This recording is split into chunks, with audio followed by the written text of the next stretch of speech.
नमो तस्सा भगवतो अरहतो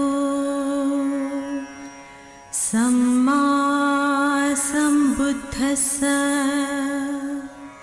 बुद्ध और उनका धम्म बाबा साहेब डॉक्टर अम्बेडकर द्वारा रचित कालजयी पुस्तकों के इस रचना संसार में आपका स्वागत है। आप जानते हैं कि इस समय हम लोग बाबा साहेब डॉक्टर अम्बेडकर द्वारा मूल रूप से अंग्रेजी में रचित ग्रंथ द बुद्धा एंड हिज धम्मा, इसका ये हिंदी अनुवाद आप तक पहुंचा रहे हैं। और ये जो हिंदी अनुवाद है, ये हिंदी अनुवाद भदंत डॉक्टर आनंद कौशल्यायन जी का है। आइए इस कड़ी से जुड़ते हैं, आपको याद भी दिला देते हैं कि ये बुद्ध और उनका धम्म के चतुर्थ कांड का ये पहला भाग है और पहले भाग का ये दूसरा अध्याय। इस दूसरे अध्याय में बाबा साहेब शीर्षक लिखते हैं। हमने पिछली कड़ी में देखा कि मजहब और धर्म ये क्या होता है। मजहब या धर्म जो है, इसका मतलब क्या होता है। इस कड़ी में बाबा साहेब लिखते हैं कि धर्म या मजहब से कैसे भिन्न है। तो आइए इस कड़ी में आगे बढ़ते हैं। बाबा साहेब लिखते हैं कि तथागत बुद्ध जिसे धम्म कहते हैं, वह धर्म या मजहब से सर्वथा भिन्न है। यह बात हमेशा लोगों की चर्चा में भी रही है और उन्होंने बड़े आग्रह पूर्वक तथागत की शिक्षाओं को और उनके आचरण पद्धति को, मतलब धार्मिक आचरण पद्धति को लोगों ने धम्म ही कहा है।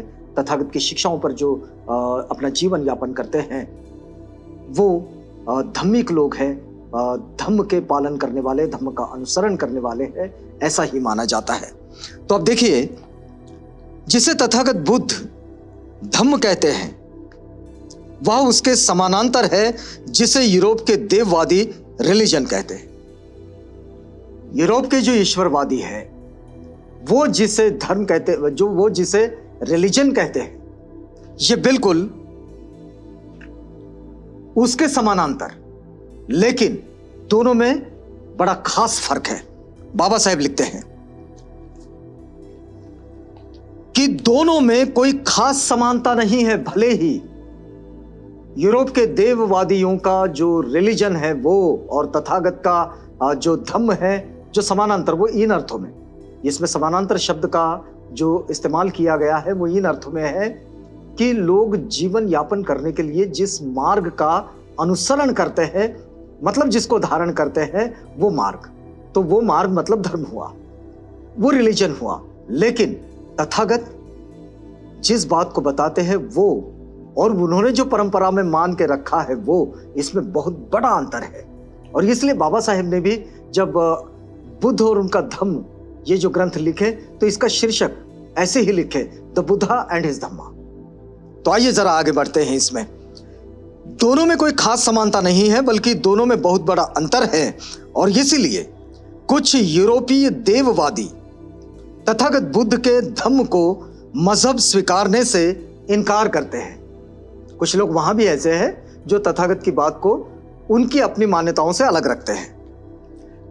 हमें इसके लिए कोई अफसोस नहीं है। बाबा साहेब लिखते हैं कि हमें इसके लिए कोई अफसोस नहीं है कि वो ये नहीं मानते, और इसमें नुकसान उन्हीं का है। बाबा साहेब लिखते हैं कि इसमें नुकसान उन्हीं का है जो तथागत के मार्ग को उनके मार्ग से जब भिन्न मानते हैं, तो है तो भिन्न ही है, लेकिन वो इसे जीवन जीने का मार्ग के रूप में स्वीकारने से इनकार करते हैं। तो बाबा साहेब कहते हैं कि उनके इस इनकार से नुकसान उन्हीं का है और हमें कोई उसके लिए अफसोस भी नहीं है। इससे बुद्ध धम्म की कोई हानि नहीं, बल्कि इससे रिलीजन की कमियां स्पष्ट रूप से ध्यान में आ जाती है। ये जो बात है, इससे रिलीजन की जो कमियां हैं वो बिल्कुल स्पष्ट रूप से सबके ध्यान में आ जाती है। और इस विवाद में पड़ने की अपेक्षा ये अच्छा है कि हम ये बताएं कि धम्म क्या है और फिर ये दिखाएं कि मजहब या धर्म या रिलीजन इससे कैसे भिन्न है। और इसीलिए बाबा साहेब ने इस चैप्टर को लिखा है और इसमें यह चर्चा भी की है। बाबा साहेब आगे लिखते हैं कि कहा जाता है कि मजहब या धर्म या रिलीजन व्यक्तिगत चीज है। मजहब, रिलीजन या धर्म ये व्यक्तिगत चीज है और आदमी को इसे अपने तक ही सीमित रखना चाहिए। इसे सार्वजनिक जीवन में बिल्कुल दखल नहीं देना चाहिए। जो भी देववादी है, जो धर्म की मजहब की बात करते हैं, वो उनका व्यक्तिगत आचरण का हिस्सा है। इसका सार्वजनिक जीवन से कोई लेना और देना नहीं है। इसके सर्वथा विरुद्ध धम्म एक सामाजिक वस्तु है। बाबा साहेब लिखते हैं कि धम्म जो है मतलब तथागत बुद्ध की शिक्षाएं एक सामाजिक वस्तु है। इसका एक अकेले आदमी से कोई लेना देना ही नहीं है। इसमें कम से कम 2 जीवित व्यक्ति चाहिए है। यह इसकी अनिवार्यता है। यह प्रधान रूप से और आवश्यक रूप से सामाजिक है। यह प्रधान रूप से और आवश्यक रूप से, देखिए दोनों बातें लिखते हैं, मुख्य रूप से और आवश्यक रूप से।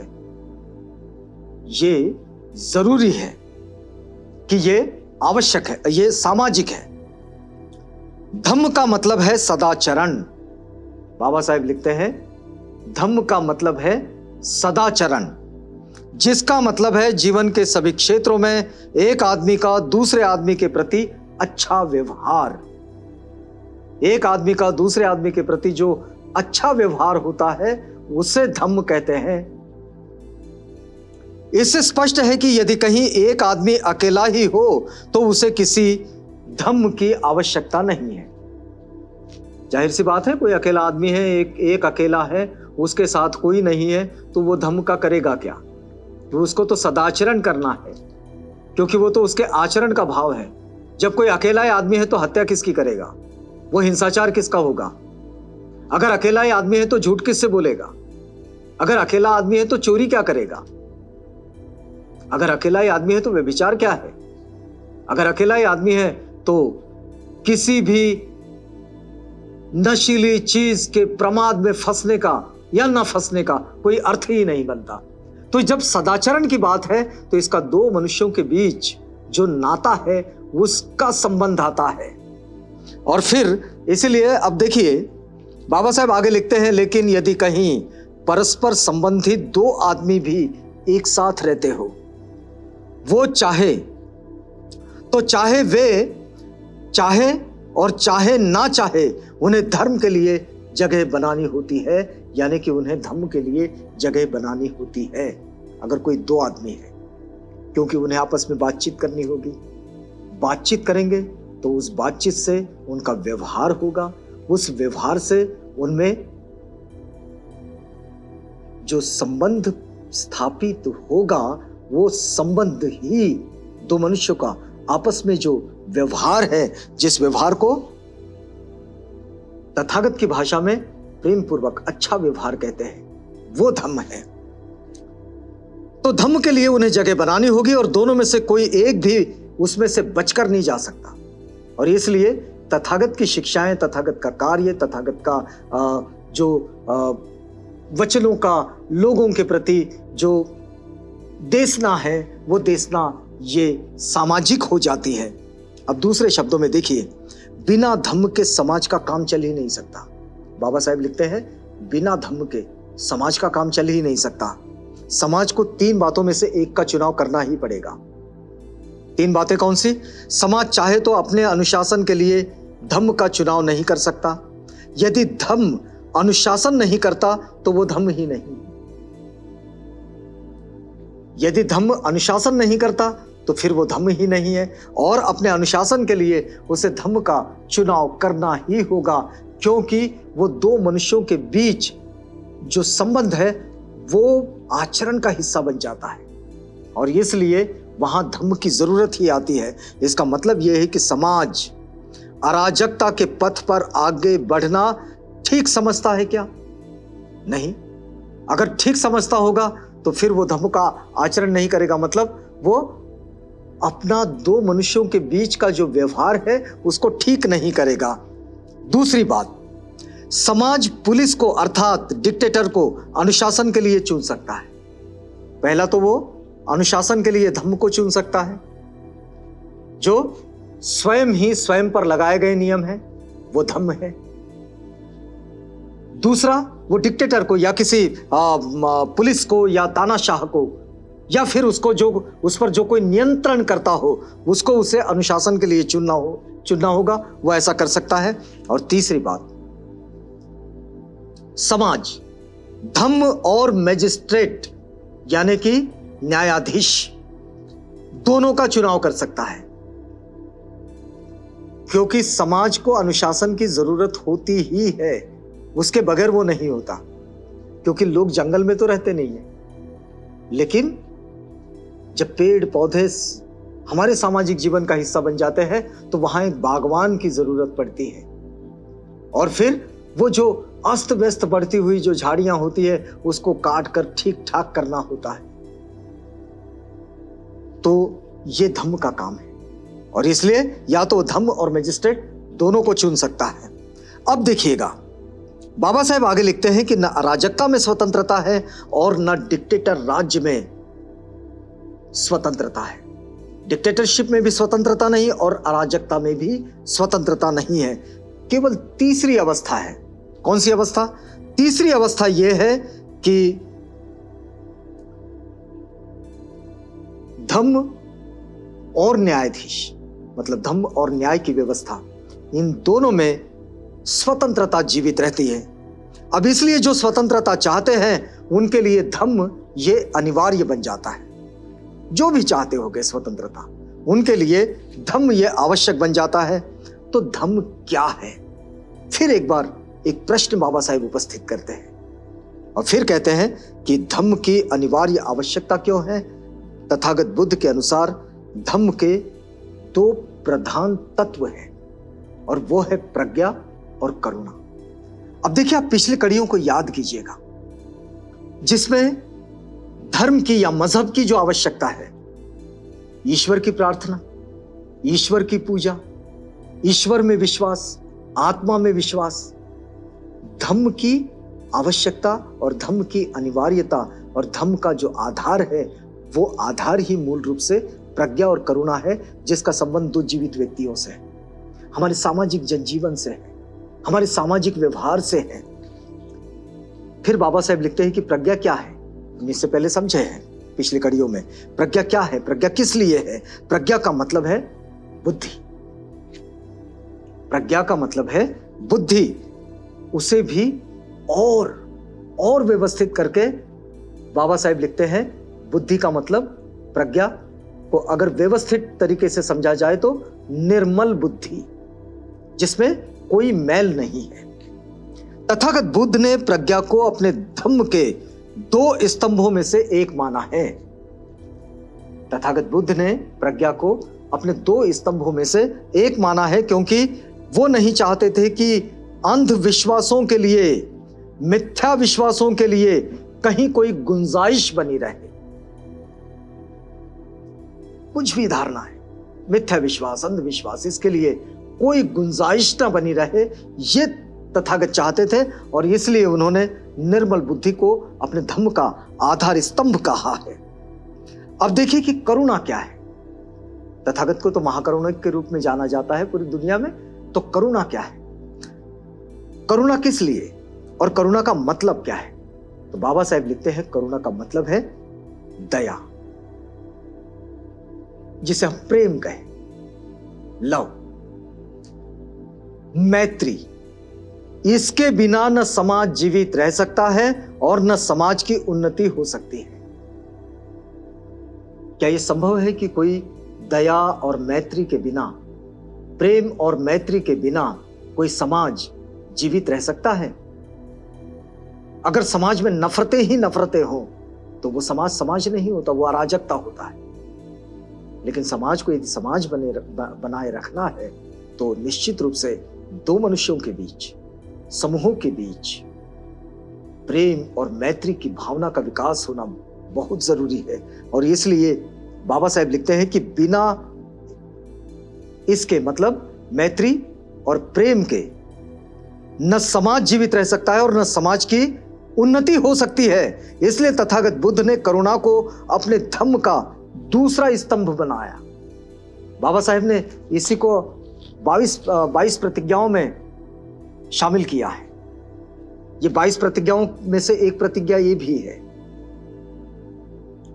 और इसलिए ये जो मैत्री, प्रेम, ये हमारे जनजीवन का बड़ा महत्वपूर्ण हिस्सा है।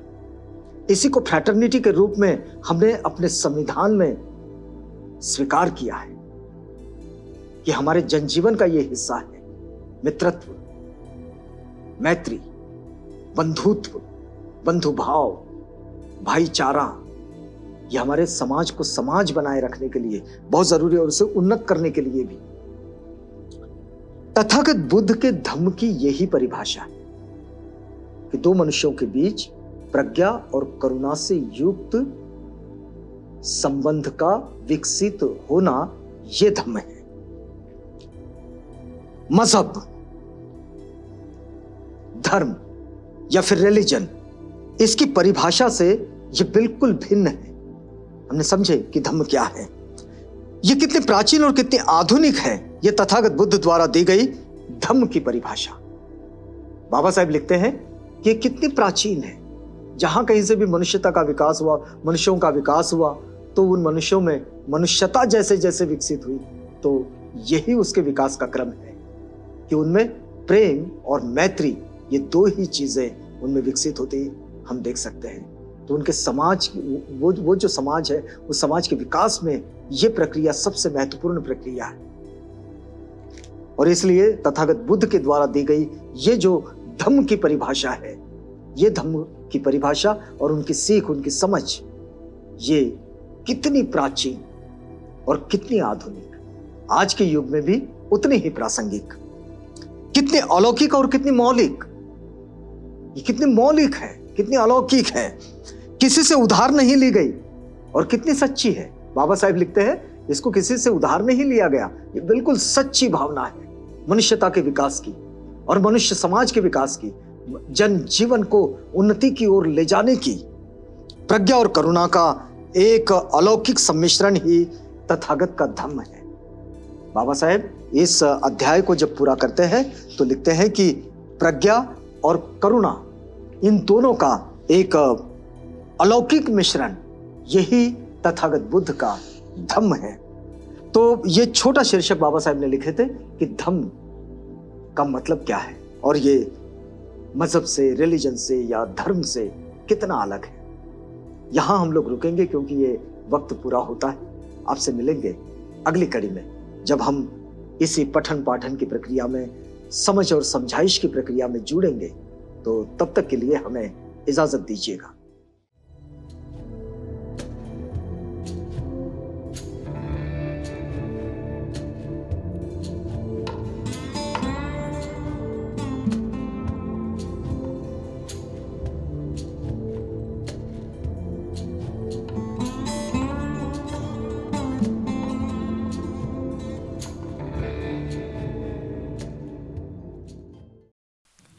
बुद्ध और उनका धम्म।